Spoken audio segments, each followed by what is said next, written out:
Jason, it's good to see you, brother. What's up? What's up? Man, Ready to rock and roll? yeah, I'm ready to rock and roll, man. I appreciate your time today. I know you're a busy man doing all kind of crazy stuff, and it's good to reconnect. For sure, for sure. I know it's been a while since we talked, and I'm sure you've got your interview questions lined up and ready to go, but I'm actually going to flip it on you real quick because you've been doing this for a while now, and I don't know how many people take the time to ask you questions. So I want to kind of hijack this for a second and ask you how you've been and how you've enjoyed doing these brother to brother series. Like, what's the motivating factor behind this for you, and what are you getting out of this experience personally? Well, look, man, so it's going good. Like, we started this during COVID, and I've just kind of thought that, hey, like I've been getting back involved in the national fraternity. And one of the things I noticed is that on the alumni side, there's a lack of engagement, you know what I mean? And brothers like have graduated, are doing some great things. And what I feel like is like brothers feel like fraternity life was back in the undergrad days, and I've graduated from that experience and I'm done with it, right? But we took an oath, right? And I don't remember the oath saying that it ended at undergraduate, level. And I'm one of those guys that likes to pay it forward. And there's so many alumni that paid it forward to us to allow us to revitalize the Chi chapter. And so I think it's time to pay it forward to the young people and, provide some mentorship and, just be there as a resource, because ultimately I love our organization. I love Theta Xi. There's some amazing things that the undergraduate chapter is doing in a sense of like winning all true men. Like, I think it's like 3 years in a row. And so I just feel like it's time for us to reconnect and bring some wisdom that allows them to really maximize their personal potential and really grow and have that fraternity life be just an experience that you would want to come back to. Yeah. Right. That's amazing. And correct me if I'm wrong, but you guys just went on an alumni trip, right? And you had several generations that went along for that ride. Well, there was really like about 3 generations. We had some guys that are, refounders like myself that are young, old. And then we have some guys that are I would say like that mid-tier, like like probably like 10 years after the initial piece. And then we had a couple of the guys that are in the chapter, really close to that life right now. So it was kind of cool. So that was great. What was the best part about the trip? Just reconnecting. Chad Fisher was there, and I ain't seen that brother in a long time, since undergrad. So like, he helped us start the fraternity, and he was our founding president, right? And he had some health stuff. He got in a bad car accident and had some health stuff, and it kind of disappeared for a while. And he's feeling a little bit better now and has decided to reconnect. And so we just felt like it was time to go see him and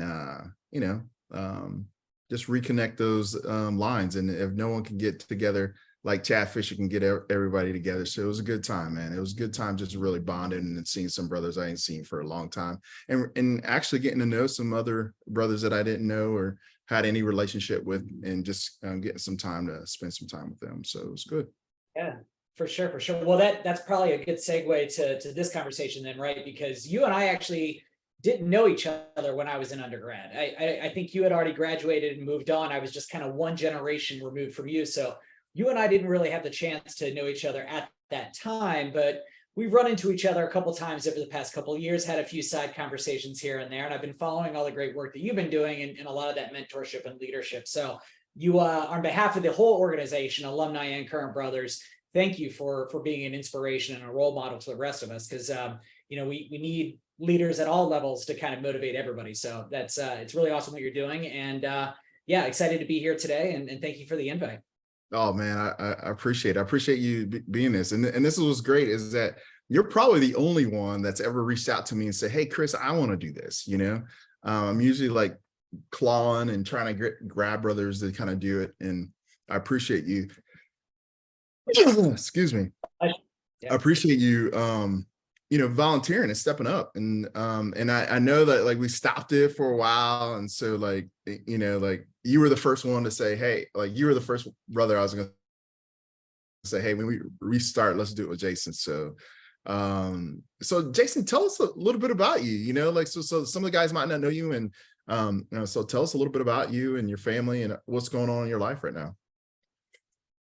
Yeah. So I'll give you a little bit of background. So I'm originally from Cincinnati, Ohio. And then I enrolled at Ohio State in 1997, just to date myself there a little bit. I joined Theta Xi, not fall quarter freshman year, but winter quarter. One of the gentlemen on my floor, Matt Lessa, had actually joined that first quarter and introduced us to the house. And just by way of my journey there, I remember attending orientation in the summer before school started, before freshman year started. And out of morbid curiosity, I had seen Revenge of the Nerds several hundred times. And I was like, what is fraternity life like? What is Greek life like? And so I went to this orientation, and going there, I remember seeing 3 white dudes in khakis, polo shirts, white hats, stand up there and give the stereotypical fraternity life kind of, pitch. And I'm like, man, this is not for me. This is not who I want to be around. This is just another clique like from high school. So I wasn't really interested in it. But when our fellow brother Matt Lessa had joined in the fall, and then invited some of us from the dorm floor to go and attend some of the functions, I walked into Theta Xi house there in Woodruff and saw such diversity of not only obviously ethnicity, but of personality, of character, of interests. It wasn't all jocks. It wasn't all scholars. It wasn't all nerds. It was a plethora of so many different types of individuals of all shapes and sizes and colors. And that was really attractive to me from a friend group perspective of who I wanted to spend my time around and the type of people and the type of acceptance level that I wanted to be around. So it was in those early stages where I started to meet some of the brothers, Horvath and a few others, Naveen and Todd, who just created a warm and welcoming atmosphere and made it really easy to want to hang out with that crew. So that's kind of what brought me to Theta Xi in the beginning. But that wasn't your question. Your question was who I am, what's going on, where am I at? But that's how I got to Ohio State and how I got into the fraternity. And man, my life jumped around. And to give the long and short of it, I was in and out of school. I had attended 2.5 years at Ohio State and couldn't pick a major.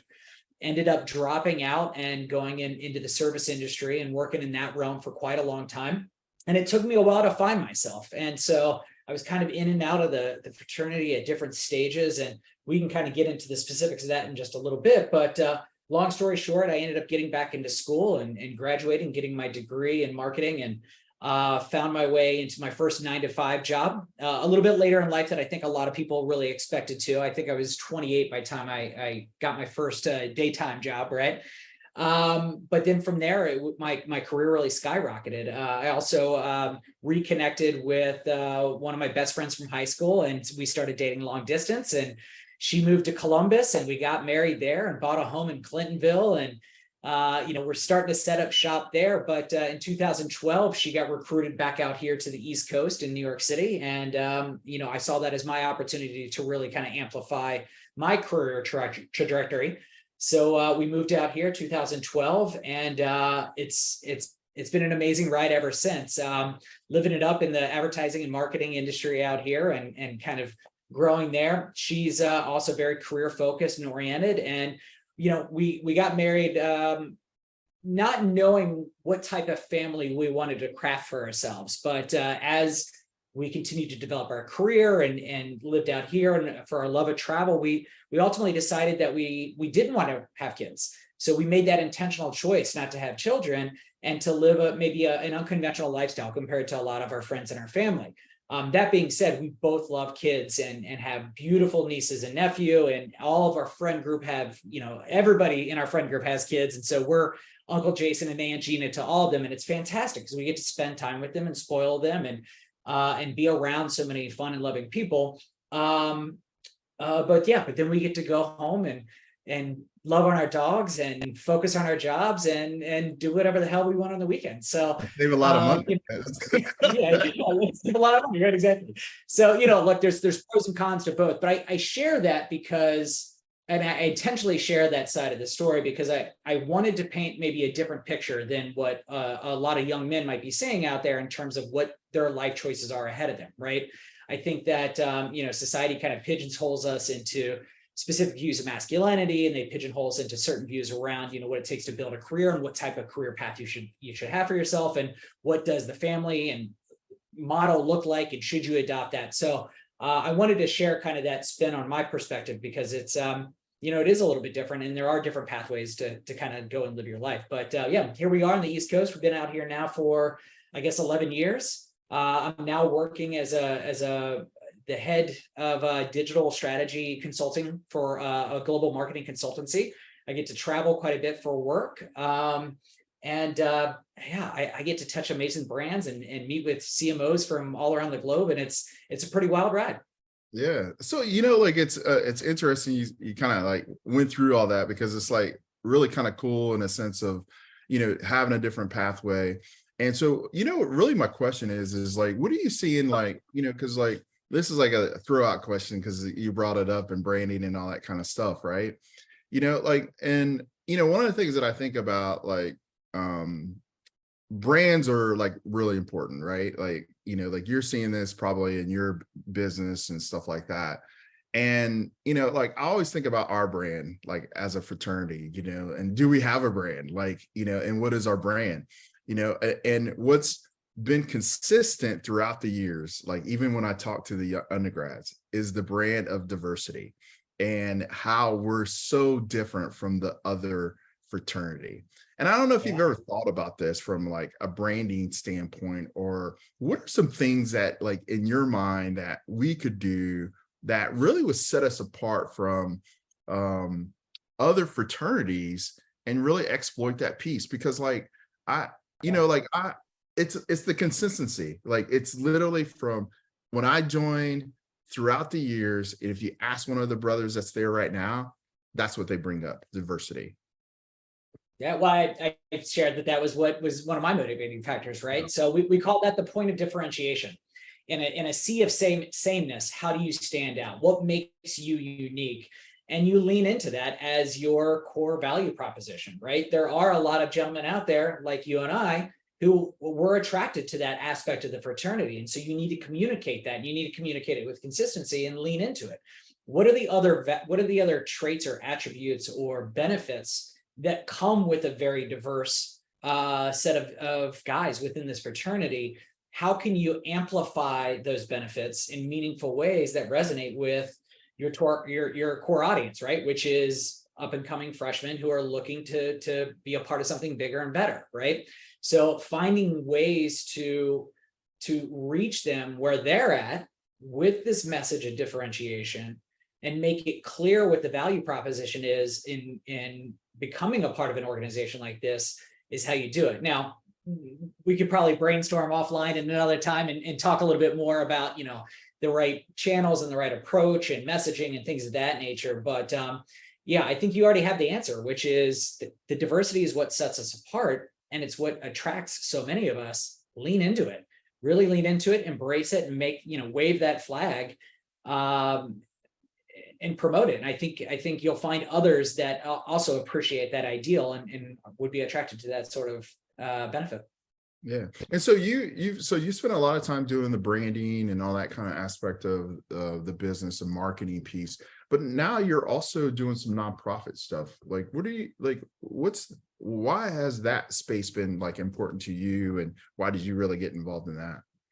Yeah. Actually, if you don't mind, let me take a step back because I want to connect all the dots between Theta Xi work and then community advocacy. So speaking of branding, going back to when I first got that 9-to-5, right? I was working for a construction software company. I was one of 8 employees, fresh out of school. Actually, I had gotten the job before I had graduated. So I'm like just taking my textbook knowledge and trying to apply it to the real world, working for a company that didn't know otherwise.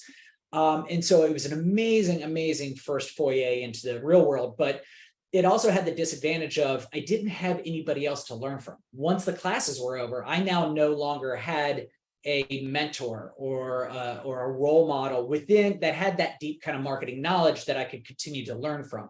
So I was very successful in that role, and my bosses were very happy with what I was delivering on, but I knew I needed more.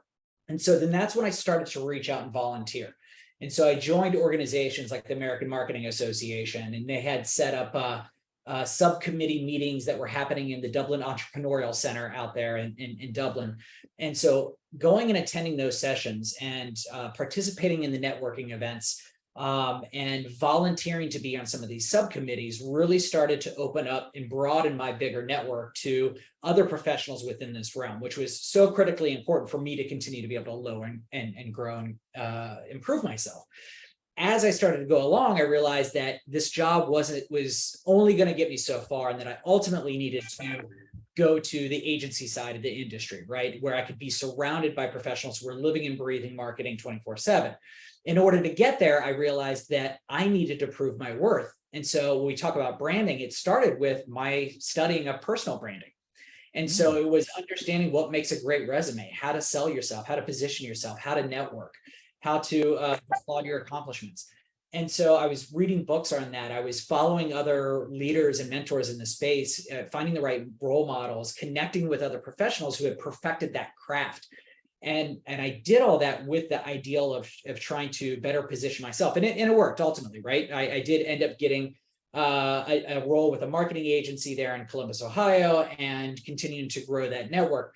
But I share all that because those are some of the same skills that so many of our young brothers need to be adopting as well today, as they're starting their career journeys, obviously with college, but then as they graduate and move on beyond.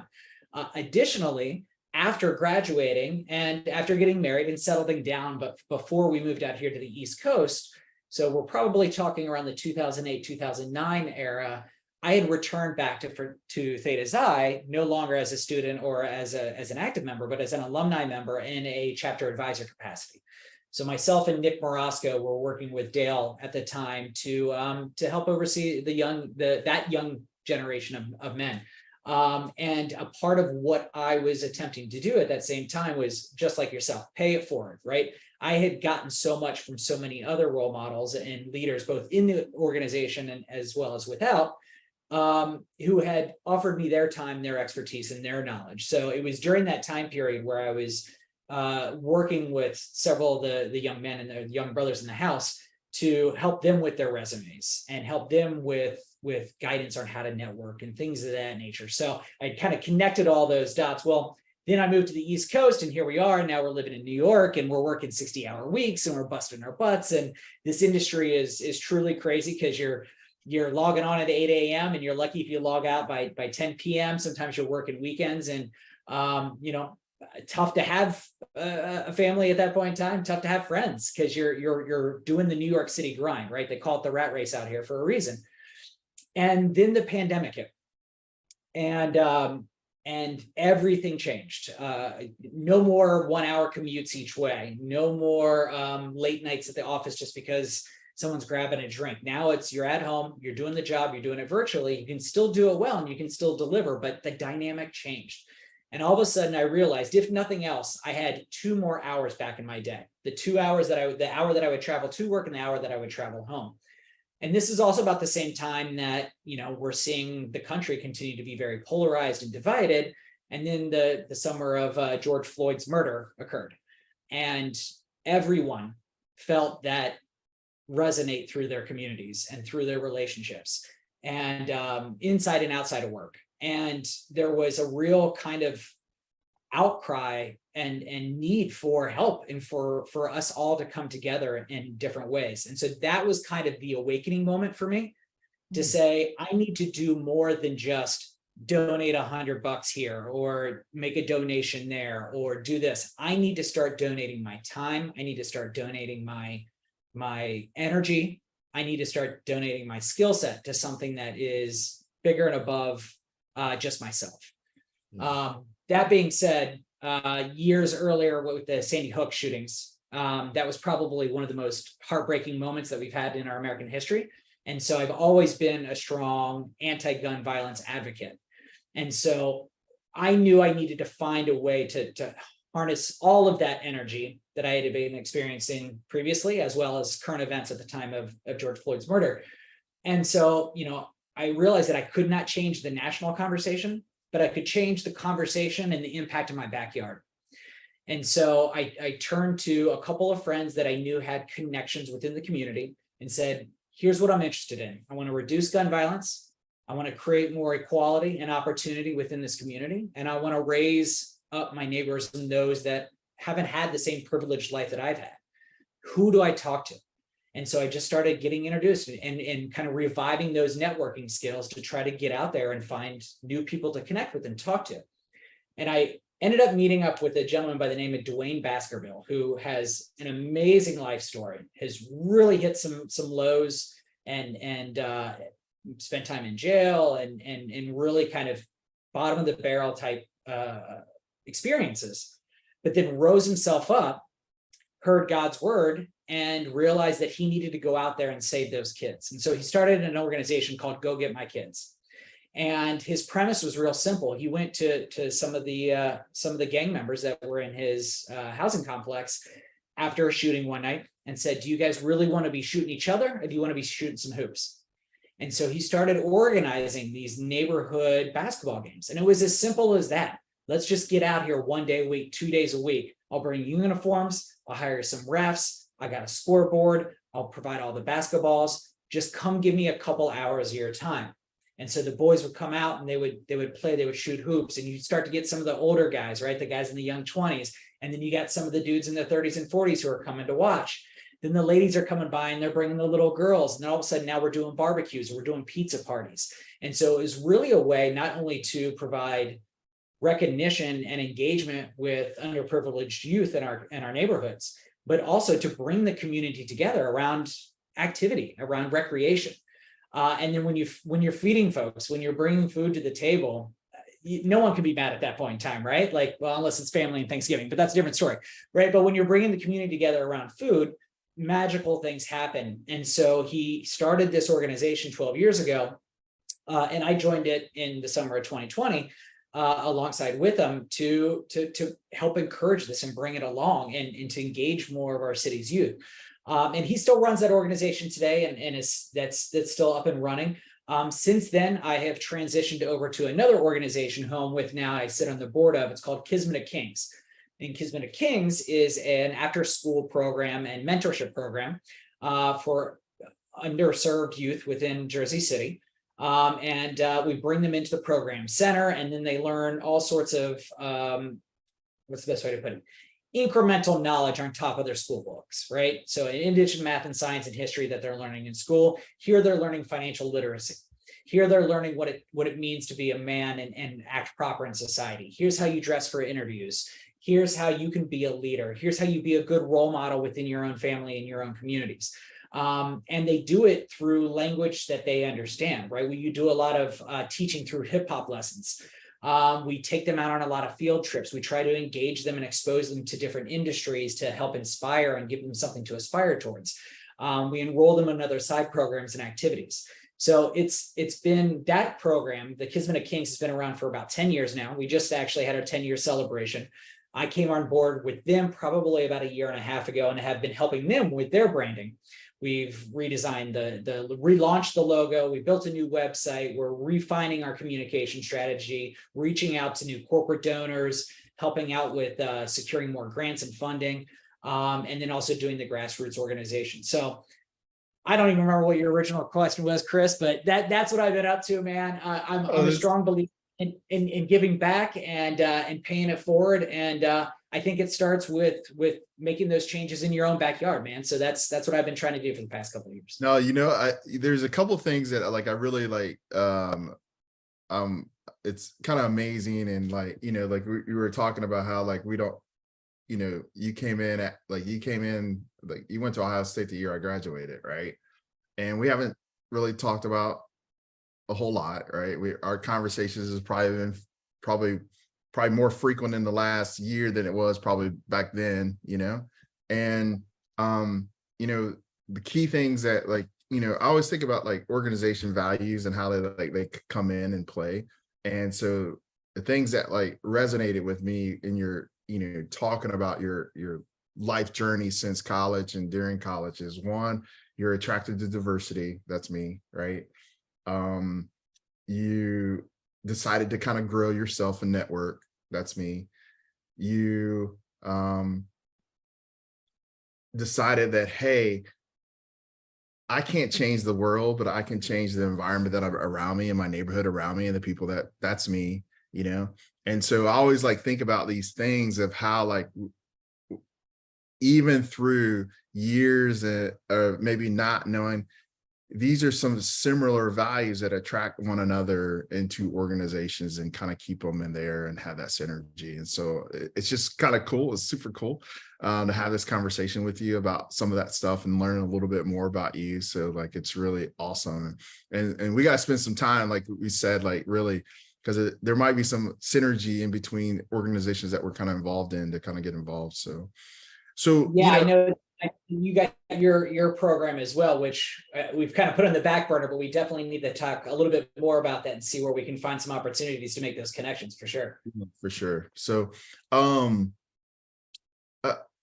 kind of wish like if you had to like really summarize like really what are some of the skills that really help you accelerate you in the business. I know like in your career, I think you talked about the networking piece. Do you feel like that was the main one, or is there something else that you felt like really was the catalyst or that accelerated you into your success? Yeah, that's a really good question. What's amazing is I'm kind of going through a second phase right now where I'm trying to figure out what are the skills and experience that I need to get to that next level myself, right?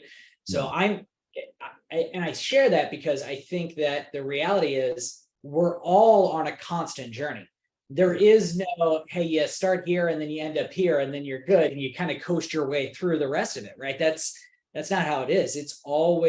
You're always on this journey. You're always on some sort of trajectory. Now, it's never a straight line. You have your ups and downs along the way, but it's having a little bit of humility along the way.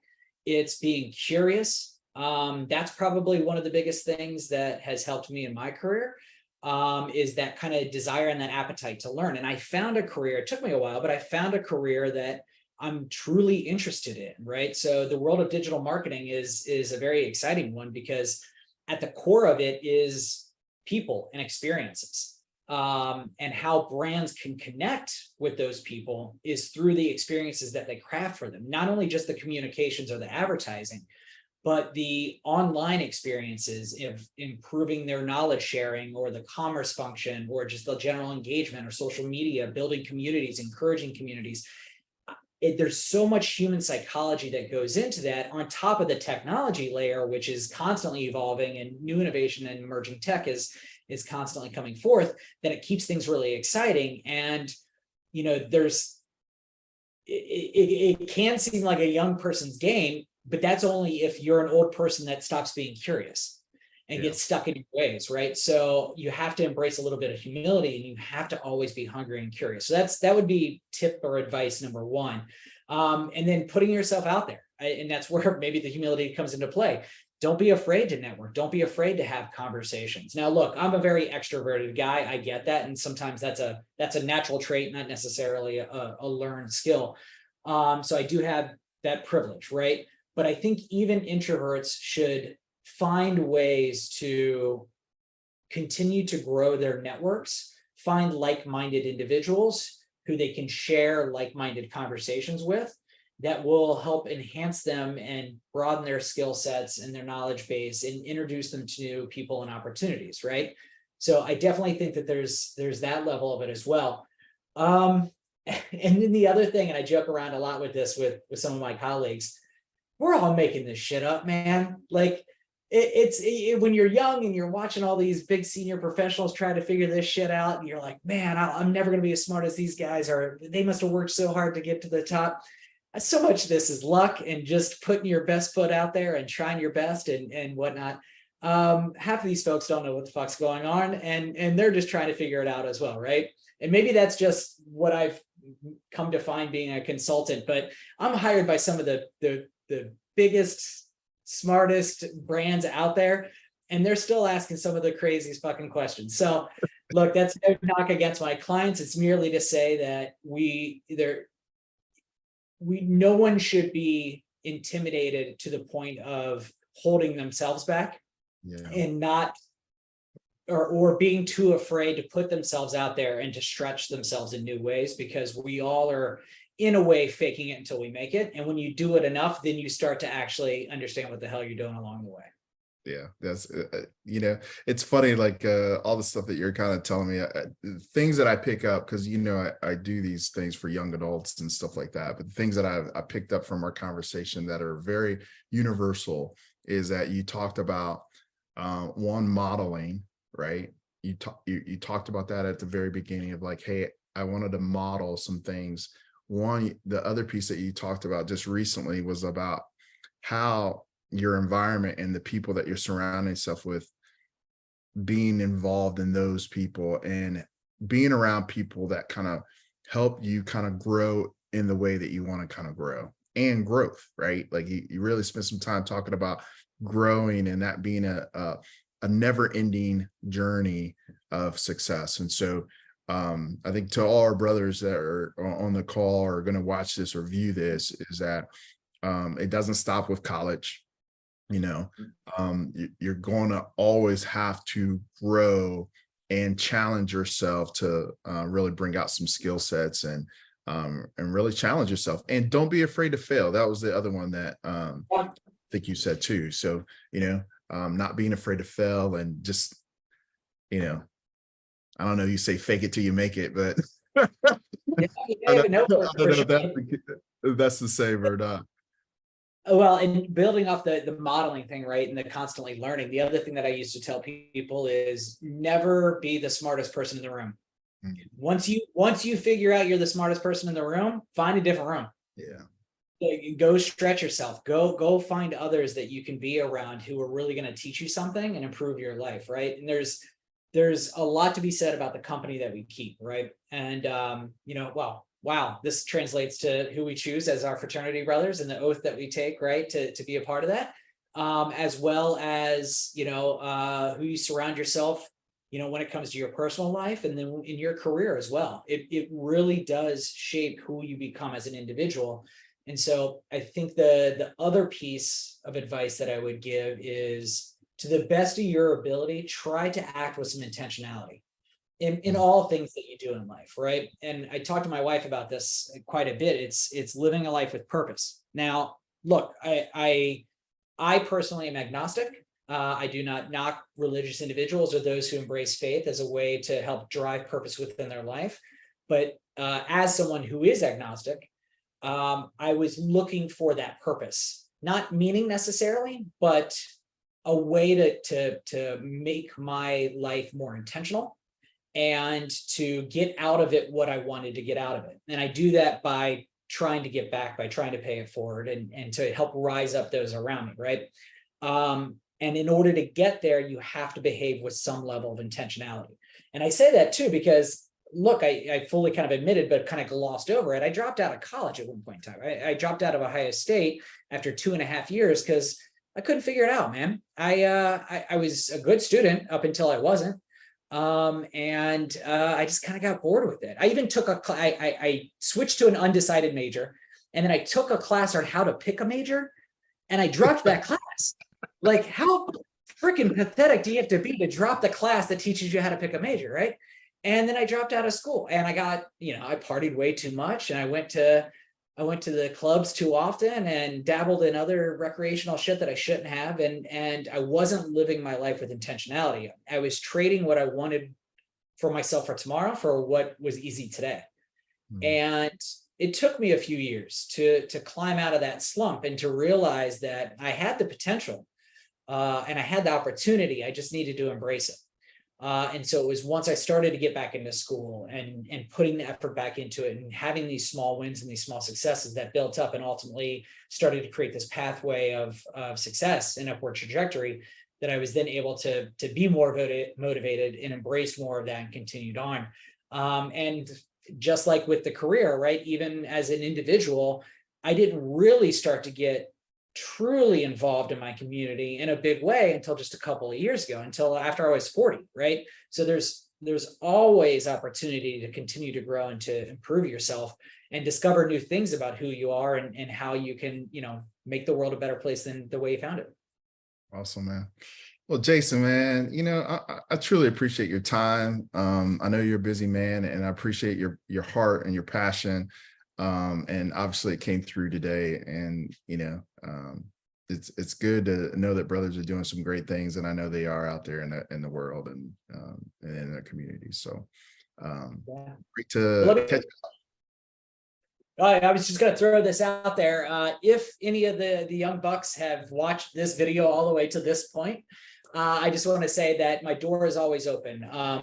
Like I said before, I've always enjoyed the idea of mentoring and giving back. So look, if any of you guys are graduating soon, you're thinking about coming out to the East Coast, or you're in the marketing and advertising world and interested in learning more about that, hit me up. My email is jasonvelliquette@gmail.com. If you can't figure out how to spell that, just hit up Chris and he'll tell you. But reach out to me. I'm an open door, and would love to help kind of share my success with the next generation. So definitely pass that along. But Chris, thank you for having me here today. This has been awesome. And you and I have some side conversations that we'll sort out as well. Sounds good. I love Theta Xi. Love Theta Xi. All right. See you, brother. See ya.